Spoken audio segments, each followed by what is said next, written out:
చూస్తే ఆవిడైతే ఇది first offence, అబ్బాయి కూడా ఇదే ఫస్ట్ అఫెన్స్, ఇంతకు ముందు లేదు.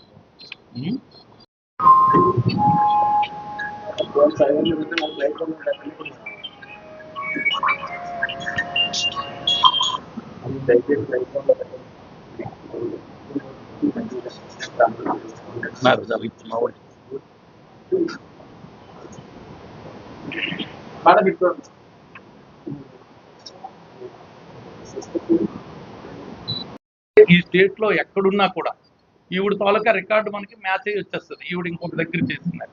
ప్రస్తుతానికైతే ఈవిడ మీద రాలేదు అలాగే సింగిల్ అఫెన్స్, అది ఛాన్స్ అఫెన్స్ కూడా, అది కూడా ఫస్ట్ టైం. ఆవిడ అడ్మిట్ కూడా అలాగే చెప్పి నేను ఇప్పటి వరకు చేయలేదండి, నేను గౌరవంగా బ్రతికాను, ఆ గౌరవం పోకూడదని నేను ఎలా చేయాలో నాకు అర్థం కాలేదు, ఆ బాధతో నేను ఇలా చేశాను. మా అబ్బాయి కూడా అడ్మిట్ అవ్వలేదు, ఒప్పుకోలేదు. ఎందుకంటే వాళ్ళ చెల్లిని ఎంక్వైరీ చేశాడు ఎస్ఐ, వాళ్ళు కూడా వాళ్ళ చెల్లి కూడా చెప్పింది వెళ్ళి పోలీసులకు లొంగిపోండి, ఎందుకు అయిపోయింది టోటల్ ప్రాపర్టీ ఇంటాక్ట్ ప్రాపర్టీ, అంటే ఆవిడ ఎంత అయితే పోయిందో అంతే ప్రాపర్టీ. తల్లి కొడుకులు వీళ్ళది నేటివ్ ప్లేస్ విజయవాడ, కానీ 10 years బ్యాకే విశాఖపట్నం వచ్చి రామాటా దగ్గర ఈవిడ ఉంటుంది. సెన్సర్ చిట్టీలు వేయడం, తర్వాత ఏదో బిజినెస్లని అదని ఇదని ఆవిడ తిరుగుతాటలతో ఏదో చేద్దాం అనుకుంది. బట్ ఆవిడ దురదృష్టవశాత్తు ఆవిడ కూడా నష్టపోవడం జరిగింది. వేరే వాళ్ళకి కట్టడం, వాళ్ళు ఎగ్గొట్టడం, ఆన్లైన్లో తీసుకునే పేమెంట్స్ అవి ఇంటెంట్ చేయకపోవడం వల్ల ఈ పని చేయడం జరిగింది. వాళ్ళ సిస్టర్ కూడా ఇక్కడే మన ఆర్ఎన్బి ఏరియాలో ఎక్కడో బ్రతుకుతుంది ఒక ఆవిడ. ఆ రామాటాక్స్ దగ్గర నుంచి ఇక్కడికి వచ్చి ఆ ఏరియాలో ఇల్లులు అద్దెకి ఎక్కడ తక్కువగా ఉన్నాయి అనేది ముందు సెర్చ్ చేసింది ఆవిడ. సెర్చ్ చేస్తే సుజాత నగర్ ఏరియాలో 10,000 రేంజ్లో హౌసెస్ దొరుకుతున్నాయి, మనం అక్కడైతే ఎక్కువ కట్టవలసి ఉంటుంది, మనం పెందుర్తి ఏరియాలో అయితే బెటర్గా ఉంటుందని ముందు ఆ ఆలోచనతో ముందు ఒక 3 days తిరిగారు ఏరియాలో. తిరగడంతో వాళ్ళకి ఈ నెక్స్ట్ దుర్బుద్ధి ఈ విధంగా వచ్చింది, యూట్యూబ్లో పట్టడం ఇవన్నీ చూడడం జరిగింది. అందుకని ఏంటంటే హౌసెస్ ఇచ్చేటప్పుడు కానీ లేకపోతే ఏరియాలో ఏమైనా చూసుకునేటప్పుడు కానీ మినిమం ఆధార్ కార్డు, వాళ్ళ తాలూకు ఐడెంటిటీని ఖచ్చితంగా ఇస్తే తప్ప హౌసెస్ కూడా అద్దెకి ఇవ్వకూడదు. ఒరిజినల్ ఐడెంటిటీ తీసుకుంటే ఇన్ కేస్ అఫెన్స్లు ఏమైనా చేసినా కూడా మనకి ఐడెంటిఫికేషన్ ఈజీగా అవుతుంది. అదొకటే మీ ద్వారా తెలిసారు. Thank you. ఏం పెట్టవలసి వచ్చిందంటే సుజాత నగర్లో 27/6/26న ఈవినింగ్ 5 to 6 మధ్యలో కులపర్తి చల్లయ్య గారు ఒక కంప్లైంట్ ఇవ్వడం జరిగింది. నా మెడలో ఒక గుర్తు తెలియని వ్యక్తులు ఇద్దరు, ఒక లేడీ అండ్ జెంట్ ఇద్దరు కలిసి నా మెడ నాకు అడ్రస్ అడిగి, అడ్వకేట్ వాళ్ళకి అడ్రస్ అడిగి నా మెడలో ఒక చైన్ 2 చైన్స్ ఏవైతే ఉన్నాయో నన్ను తెలుసుకొని వెళ్ళిపోయారు అనేది ఒక కంప్లైంట్. దాని మీద పెందుర్తి ఎస్ఐ గారికి కంప్లైంట్ ఇవ్వడం, వెంటనే ఇమీడియట్లీ స్పందించి కంప్లైంట్ మీన్స్ 100 డైల్ చేస్తారు, 112 కాల్ చేశారు. దాని మీద ఇమీడియట్లీ ఎస్ఐ గారు, ఎస్ఎఫ్ఐ గారు, స్టాఫ్ అండ్ వెళ్ళారు. తర్వాత ఇన్స్పెక్టర్ గారు అందరూ కూడా టైమ్లీ రావడం జరిగింది. దాని మీద చాలా వరకు ఎంక్వైరీ చేయడం జరిగింది. ముఖ్యంగా ఏంటంటే దీంట్లో ఇంపార్టెంట్, ఇప్పటి వరకు స్నాచింగ్ మేలు ఫీమేల్ లేరు, ఓన్లీ 2 అబ్బాయిలు, లేకపోతే సింగిల్ అఫెండర్సే మనకు తెలుసు. ఇది ఫస్ట్ టైం ఎంఓ అనమాట. మనకు కూడా పెందుర్తి పిఎస్ఏ కాదు, విశాఖపట్నం సిటీలో కూడా ఈ టైప్ ఆఫ్ అఫెన్స్ మొన్న ఒకటి ఎంఈపీలో పిఎంపాలెంలో జరిగింది. ఇది అనమాట. అప్పటికి 2 జరిగి ఉన్నాయి. ఇద్దరు ఒకటా కాదా అని తెలియదు. ఆవిడ డైరెక్ట్గా అబ్జర్వ్ చేసి చాలాసేపు మాట్లాడింది కాబట్టి మేము ముందు ఆ విధంగానే అనుకున్నాం. దానివల్ల కొంచెం ఐడెంటిఫికేషన్ చాలా కష్టమైంది దీంట్లో. ముఖ్యంగా పెందుర్తి ఎస్ఐ గారు అండ్ స్టాఫ్ అహోరాత్రులు కష్టపడి, ఇది ఫస్ట్ టైం అఫెన్స్, ఇంతకుముందు ప్రీవియస్ హిస్టరీ కూడా లేదు, వీళ్ళు అఫెండర్స్ కూడా ఇంతకుముందు హిస్టరీ లేదు. మళ్ళీ ఫస్ట్ టైం అఫెండర్స్ని పట్టుకోవడం కష్టం, మీకు కూడా తెలుసు. చాలా వర్కౌట్ చేసి ఫైనల్లీ వాళ్ళని రామాటాక్స్ దగ్గర పట్టుకోవడం జరిగింది.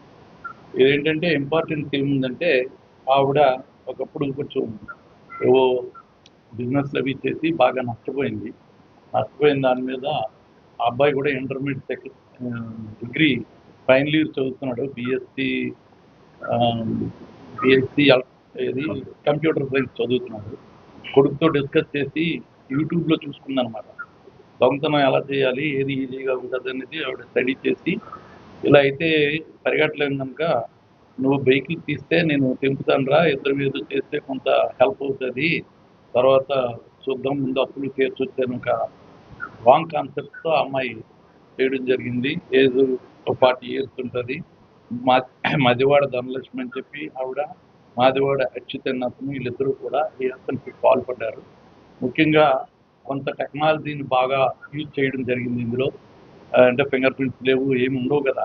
హెచ్బి జరిగితే ఏదైనా ఫుట్ ప్రింట్స్ అవి వస్తాయి, హ్యాండ్ ప్రింట్స్ వస్తాయి, దీంట్లో ఏమి రావు. ఆయన కూడా చాలా వర్కౌట్ చేశాడు.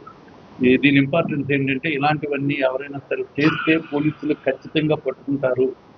అనవసరంగా దొరికిపోతాం, లైఫ్ స్పాయిల్ అవుతుందన్న మీనింగ్ లేకపోవడం వల్ల ఎలా అయినా తప్పించుకోవచ్చన్న దురుద్దేశంతో చేశారు. కాబట్టి మీడియా మిత్రుల ద్వారా కొంచెం అది జాగ్రత్తగా ఫోకస్ చేస్తే రిమైనింగ్ పర్సన్స్ ఎవరైనా ఉంటే ఇలాంటి రాంగ్ కాన్సెప్ట్లు వెళ్ళకుండా ఉంటారని మీ ద్వారా విజ్ఞప్తి చేయడం జరుగుతుంది. ఇది తర్వాత ఆవిడ కూడా కొంతసేపు చేయగలిగింది, ఆవిడతో మాట్లాడి ఉండడం వల్ల.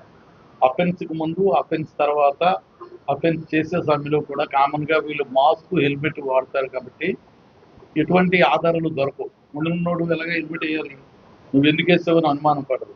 అదేవిధంగా ఈవిడ కూడా చున్నీతో మొత్తం మొహమంతా కప్పుకున్నారు కాబట్టి మామూలుగా ఏదో కప్పుకొని ఉంటారని అనుకుంటారు. కరోనా దగ్గర నుంచి మొత్తం మాస్క్ వేసుకున్నా కూడా మనం సస్పెక్ట్ చేయట్లేదు. కనుక కొంచెం ఇలాంటివి ఏమైనా అడిగినప్పుడు మానవతా దృక్పథంతో వాళ్ళు అడ్రస్ చెప్తారు, వీళ్ళు దాన్ని యూటిలైజ్ చేసి తీసుకెళ్ళిపోవడం జరుగుతుంది. అదేవిధంగా మధ్య నరవ దగ్గర కూడా ఒక స్నాచింగ్ చేశారు, అది ఇంకా డిటెక్ట్ చేయవలసింది. దాని గురించి కూడా పక్కా ఫోకస్ చేస్తున్నారు, అది కూడా అర్జెంట్. ఇదంతా సీసీ కెమెరాల ద్వారా. మెయిన్లీ మీ ద్వారా విజ్ఞప్తి ఏంటంటే పెందుర్తి విఎస్ లిమిట్స్ చాలా పెద్ద ఏరియా ఉంది, హైయెస్ట్ అఫెన్సెస్ జరుగుతున్నాయి. అందులో హైయెస్ట్ 2 wheelers. ఇన్ని 2 wheelers పోతున్నాయంటే అన్ని పోతున్నాయి. దానికి కారణం ఏంటంటే కొండ వాలు ప్రాంతాలు ఉండడం, వాళ్ళ ఇల్లు ఎక్కడో పైన ఉంటుంది, పై వరకు బళ్ళు పెట్టుకెళ్ళాక రోడ్డు మీద పార్క్ చేసి వెళ్ళిపోతున్నారు. దానివల్ల సరైన హ్యాండ్ లాక్స్ ఇవన్నీ పెట్టుకోకపోవడం వల్ల కూడా ఉంది. కానీ ఇప్పుడు టెక్నాలజీ మారింది, జీపీఎస్ కూడా పెట్టుకోవచ్చు వెహికల్స్కి, ఇవన్నీ కూడా ఉన్నాయి. మీ ద్వారా ఇవన్నీ కూడా కొంచెం పేపర్లో రాస్తే కొంచెం అవకాశం ఉంది. వాళ్ళు కొత్త బళ్ళకైనా మినిమం పెడతారు. ఇప్పుడు 2,50,000 ఉన్న బుల్లెట్ కూడా రోడ్డు మీద విడిచిపెట్టేసి మినిమం లేకపోతే దొంగకి ఈజీ అవుతుంది. తర్వాత పార్ట్స్, స్పేర్ పార్ట్స్ ఇలాంటివి చేసుకునే అవకాశం ఉంది. కాబట్టి వెహికల్ లాగా వాడవలసిన అవసరం కూడా ఉండట్లేదు. కనుక క్రైమ్ డిటెక్ట్ చేయడం అనేది కష్టం అవుతుంది. కనుక ప్రజలు కూడా ఇవన్నీ గమనించి జాగ్రత్తలు తీసుకోవాలి. ముఖ్యంగా walkers, morning walks, evening walks ఎంత నిఘా పెట్టినా ఒక 100 పార్కులు ఉంటే అందులో ఒక 2-3 పార్కులు ఒక రోజులో కవర్ చేయగలుగుతారు పోలీసు కూడా. కనుక ప్రజలు కొంత అవేర్నెస్ క్రియేట్ చేసుకోకపోతే కష్టమవుతుంది అనమాట. ఏ టైంలో ఎంత గోల్డ్ ధరించాలి, ఎలాంటిది కూడా ఉండాలి కదా మినిమం. అది చూసుకుంటే కొంచెం బెటర్గా ఉంటుంది. దానికి మీరు కూడా మీ సహకారం పూర్తిగా ఉండాలి. ఎక్కడైనా సరే మా ఇన్స్పెక్టర్ గారు, ఎస్ఐ గారు ఎక్కడైనా మీటింగ్స్ కండక్ట్ చేసినా కూడా కొంచెం అవేర్నెస్ మీటింగ్స్ కాబట్టి సమాజంలో మన బాధ్యత కనుక మీరు కూడా దాన్ని కొంచెం బాగా ఎలివేట్ చేసేలాగా ఉంటే మంచి జరుగుతుంది. తర్వాత అవుట్కట్స్ ఎక్కువ ఉన్నాయి, చాలా నేరాలు ఉన్నాయి, మీ దృష్టికి కూడా వచ్చి ఉంటుంది. చాలా వాటిలో నేరాలు జరుగుతాయి, పోలీసులు పట్టుకోలేదు, అది ఇదని వస్తుంటాయి, విమర్శలు రాకుండా. మీరు కూడా అర్థం చేసుకున్న సహోదయంతో ఏమైనా ఉంటే మా దృష్టికి తీసుకురండి. 100% వాళ్ళని ట్రేస్ చేయడానికి ప్రయత్నించండి. Thank you.